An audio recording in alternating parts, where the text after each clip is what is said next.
ان الحمد للہ والصلاة والسلام علی نبی۔ اللہ تعالیٰ کی توفیق اور رسول کریم صلی اللہ علیہ وسلم کی نگاہ عنایت کا صدقہ آج سورہ آل عمران کی آیہ مقدسہ نمبر 200 پر بات کریں گے، اور یہ سورہ آل عمران کی آخری آیت ہے۔ میں اللہ کا شکر ادا کرتا ہوں کہ اللہ تعالیٰ نے سورہ آل عمران کی تفسیر مکمل کرنے کی توفیق عطا فرمائی۔ اللہ رب العالمین کا بے حد شکر ہے۔ ارشاد باری ہے، یا ایھا الذین آمنوا اصبروا، اے ایمان والو صبر کرو، وصابروا اور ثابت قدم رہو، ورابطوا اور حفاظت دین کے لیے مستعد رہو، واتقوا اللہ اور اللہ سے ڈرتے رہو، لعلکم تفلحون تاکہ تم کامیاب ہو۔ یا ایھا الذین آمنوا اصبروا وصابروا ورابطوا واتقوا اللہ لعلکم تفلحون، اے ایمان والو صبر کرو اور ثابت قدم رہو، حفاظت دین کے لیے مستعد رہو، اللہ سے ڈرتے رہو تاکہ تم کامیاب ہو۔ اس آیہ مقدسہ میں ایمان والوں کو مخاطب کر کے تو صبر کیا حکم دیا گیا، صبر کی ترغیب دلائی گئی۔ صبر کا مطلب ہوتا ہے اپنے آپ کو روکنا۔ حضرت مولا علی کرم اللہ وجہ الکریم فرماتے ہیں کہ صبر کا ایمان سے وہی تعلق ہے جو سر کا بدن سے ہے، جو وجود سے سر کا ہے، یعنی صبر کے بغیر ایمان نہیں۔ ایمان میں صبر کی بڑی اہمیت ہے۔ صبر کی مختلف اقسام ہیں۔ پہلی قسم یہ ہے کہ اللہ کی توحید کے راستے میں، آخرت کے راستے میں جو مشکلات آتی ہیں، تکالیف آتی ہیں، مصیبتیں آتی ہیں، ان پر صبر کرنا۔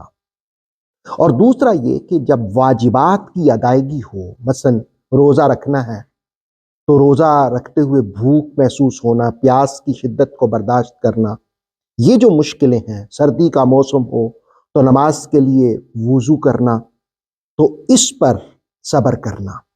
اور تیسرا یہ کہ نفس کی خواہشات کو گناہوں سے روکنا اور ان باتوں سے روکنا جو گناہ کی طرف مائل کرنے والی ہے۔ اور چوتھا یہ کہ کوئی مصیبت آ جائے، کوئی تکلیف ہو جائے، حادثہ پیش آ جائے تو اس پر صبر کرنا۔ تو اس آیہ مقدسہ میں پہلی چیز جس کو حکم دیا گیا وہ صبر ہے۔ اب دیکھیں سورہ آل عمران میں مختلف مسائل بیان کیے، آخر میں نچوڑ بیان کیا، یا ایھا الذین آمنوا اصبروا، او ایمان والو صبر کرو، اپنے آپ کو روک کے رکھو، حوصلہ پیدا کرو۔ اور دوسری چیز مصابرہ یعنی استقامت، ثابت قدمی۔ اور تیسری چیز رابطو، تیار رہو دین کی حفاظت کے لیے۔ وہ صوفیاء مرابطین کہلاتے ہیں جو لوگوں کے دلوں کو اللہ کی محبت سے باندھ دیتے ہیں۔ وہ علماء بھی مرابطین کہلاتے ہیں جو حفاظت دین کے لیے سٹرگل کرتے ہیں، سپیچ کرتے ہیں، لوگوں کو دین سکھاتے ہیں۔ اور چوتھی چیز تقوی کا حکم دیا گیا کہ اللہ سے ڈرو، پرہیزگاری اختیار کرو، خود پسندی ایسے امراض سے، ریاکاری ایسے امراض سے اپنے آپ کو بچاؤ۔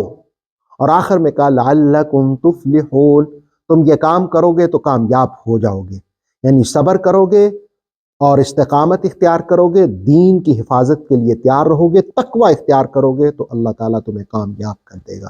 اللہ رب العالمین ہمیں قرآن مجید کے نور سے منور فرمائے۔ یا اللہ سورہ آل عمران کی تفسیر، مفاہیم بیان کرنے کی تو نے توفیق دی، اس کو قبول فرما لے، اور قرآن سے دلچسپی رکھنے والوں کو اس سے مستفید ہونے کی توفیق عطا فرما دے۔ صلی اللہ علیہ خیر۔ آتھینٹک اسلامک نالج کے لیے نور وحی یوٹیوب چینل کو سبسکرائب کیجیے۔ بیل آئیکن کو پریس کرنا مت بھولیے۔ نور وحی فیس بک، انسٹاگرام اور ٹک ٹاک پیج کو بھی فالو کیجیے تاکہ ہماری ہر نیو ویڈیو آپ تک بر وقت پہنچ سکے۔